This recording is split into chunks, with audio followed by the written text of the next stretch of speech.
মানুষের মৃত্যুটা কেমন কঠিন হয়। হযরতে ইব্রাহিম আলাইহিস সালাতু ওয়াস সালাম ডাক দিয়ে বললেন, ও আজরাইল, মানুষের মৃত্যুর সময় কেমনে কঠিন হয় আমি একটু জানতে চাই।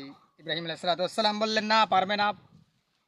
ইব্রাহিম আলাইহিস সালাতু ওয়াস সালামকে ডাক দিয়ে বললেন, আজরাইল বললেন, ও ইব্রাহিম, তুমি তো নবী, আমাকে চেহারা দেখে তুমি সহ্য করতে পারবা না।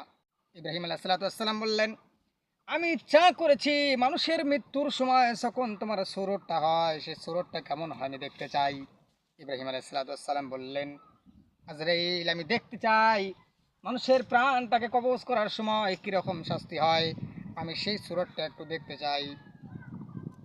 আজরাইল আলাইহিস সালাতু ওয়াস সালাম ডাক দিয়ে বললেন, এইরকম শাস্তি হয় যে ইব্রাহিম, তুমি একটু পেছনের দিক করে ঘোরো। যখন ইব্রাহিম আলাইহিস সালাতু ওয়াস সালাম পেছনের দিক ঘুরলেন, পেছনের দিক ঘোরার সঙ্গে সঙ্গে আজরাইল আলাইহিস সালাতু ওয়াস সালাম তার নিজের সুরতটা বাহির করলেন, আসল সুরতটা বাহির করলেন।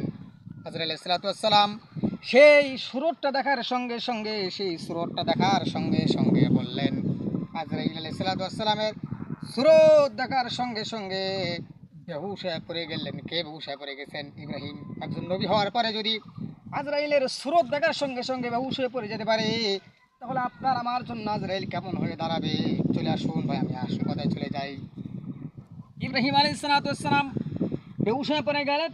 কিছুক্ষণ পরে ইব্রাহিম আলাইহিস সালাতু ওয়াস সালাম যখন হুঁশ ফিরলেন, হুঁশ ফেরার পরে আজরাইল ডাক দিয়ে বলেছেন, ইব্রাহিম, তুমি বেহুশ হয়ে পড়ে গেলেন, কারণটা কি? ইব্রাহিম আলাইহিস সালাতু ওয়াস সালাম বললেন, ও আজরাইল, আমি তাকিয়ে দেখলাম তোমার মুখ থেকে আগুনের খনি বের হচ্ছিল। আমি তাকিয়ে দেখলাম তোমার চক্ষু দিয়ে আগুন দাউ দাউ করে বের হচ্ছিল। তোমার কান থেকে রক্ত প্রবাহিত হচ্ছে, তোমার নাক থেকে রক্ত প্রবাহিত হচ্ছিল। এই সুরতটা দেখে আমি ইব্রাহিম বেহুশ হয়ে পড়ে গেছি। এই জন্য ভাই আসুন, মৃত্যু প্রত্যেকটা মানুষের জন্য হবে, মৃত্যু থেকে পলায়ন করতে পারবেন। আল্লাহ রাব্বুল আলামিন কি বললেন? আল্লাহ রাব্বুল আলামিন বলেন, ইন্নাল্লাযীনা আমানু ওয়া আমিলুস সালিহাতি কানাত লাহুম জান্নাতুল